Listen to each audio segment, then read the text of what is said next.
So the first time, because you posted a Kickstarter and then it was pulled after, I think 3 weeks, was it? I don't know exactly how many weeks, but yeah, we had a bunch of really good things start to happen, and also we learned so much. The combination of both of those were saying, wait a minute, we can do this a lot better. Let's hold off for a few weeks, relaunch, and see what happens. Okay. And we're feeling pretty good about this stuff. Some of the things, that we've talked about, David Hayter coming on board is amazing. We're super excited about that. Being able to reduce the goal down to 750, that's amazing. Partnering up with great people, with AMD, looking at the response of people saying, I don't want to pay something that you only get necessarily 2 hours worth of experience. We're like, yeah, we understand that, so we adjusted that. And becoming a PlayStation 4 developer. These are all the kinds of things where we're going, also splitting up PayPal and Kickstarter. We had no idea of, I don't know, I don't want to say that we live in igloos because we're in Canada. I don't want to change, but we didn't realize how, I guess, popular Kickstarter was, and we ended up splitting our revenue. We raised actually about 350. If you looked at the trends, it was actually okay, but because it was split, it made the Kickstarter look incredibly horrible. So I wouldn't say horrible, but not as good as it should be, and so we thought we can do that better too. So we're fixing all that. And we got all these great announcements, so hopefully it'll be good. Okay. Were you at all disheartened? Because you got a good response, but you didn't get like the. Eternal Darkness is like one of the cult favorites of the past, of this century, basically. So were you disheartened at all that you didn't get like this overwhelming, like within a week you get $1 million? Did you expect that kind of response? We didn't know what to expect, no, not really. I don't think. Was I disheartened? No, I was personally. If I was disheartened, we wouldn't be here. We're still here. Yeah. We're doing this. We want to do it, and we're hoping we can get the message across. And at the end of the day, if it for some reason this doesn't get funded, then it wasn't meant to be. I think it was more of, wow, look how much we learned. Look how many opportunities are coming up. This game needs to be made. And I think there's enough people behind it, and I think we're partnering up with the right people where it is going to be made. I feel very confident about that. Time will tell.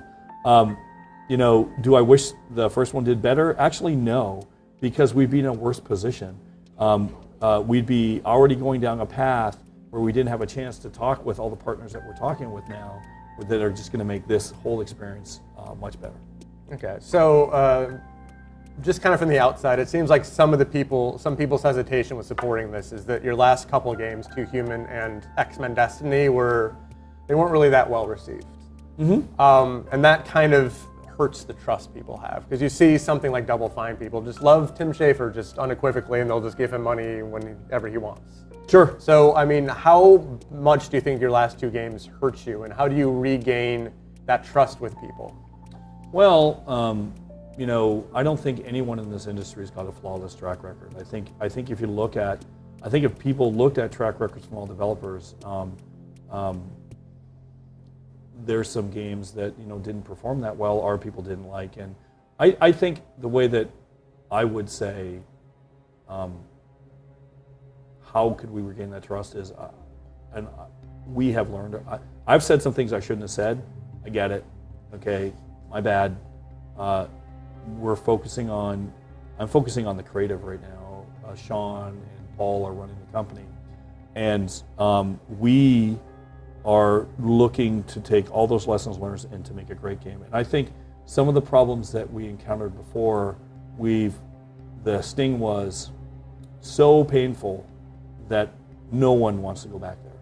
So, I hope that says to people, we get it. And that's really all I can say. I really hope that people look at all the good games that we made, Legacy of Kain, and Eternal Darkness, Metal Gear Solid Twin Snakes, even some of our first games like Cyber Empires that were really early PC and Amiga days. It goes way back. We made some great games too. And did we make some games people didn't like that much? For sure. Do I apologize, and am I sorry for those impressions. They were like, yeah, for sure. And that's really not really much else we can do except own up to that and say, this is a new company. It's structured to avoid those same problems and pitfalls.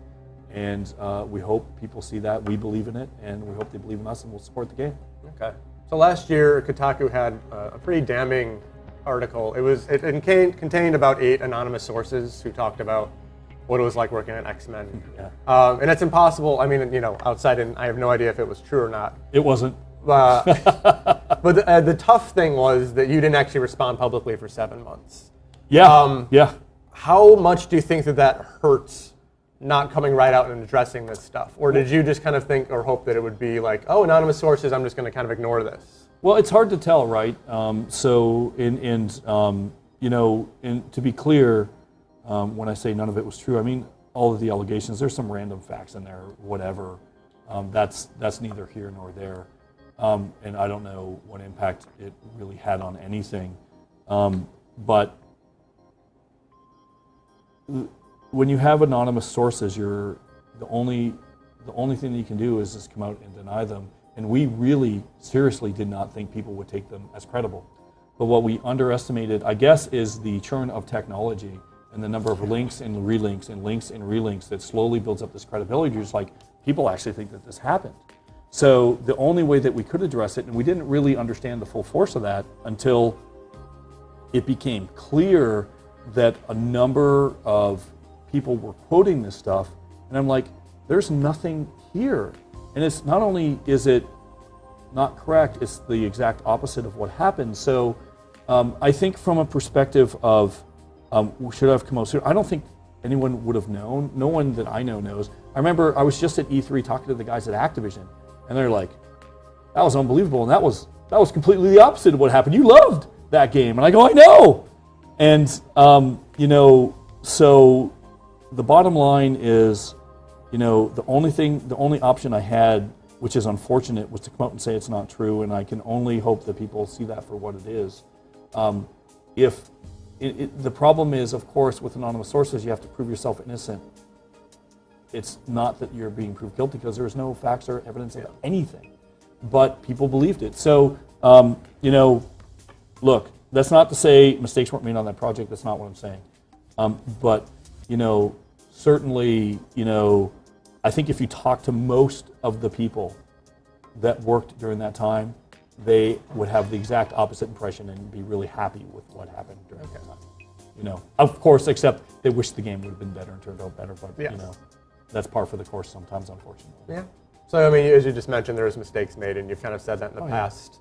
What kind of mistakes were like the biggest mistakes you made for X-Men, and how is the structured precursor different than Silicon Knights was that you can avoid those same problems? Biggest mistakes for X-Men, that's a tough one. So a lot of people don't know this, but I actually wasn't the director on X-Men. So I was only for a very, very short time, and then there was someone else directing it. But I would say,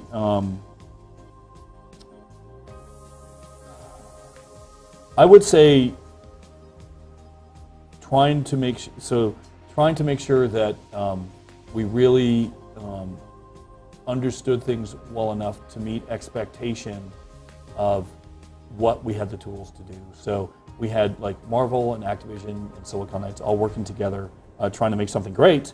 And it turns out that we underestimated how challenging that environment can be. And it's not everyone tried, and it's just understanding that. Nor that was the kind of the first time we had ever done something like that, and we kind of stepped into it bravely and in some ways naively. And now I think we have a deeper respect in what it takes to make a game like that, and we would do a better job. Publishers are kind of not that important anymore. Yep. Like, what is the best thing about not working with a publisher? I would say flexibility in being able to be really able to take community input like never before,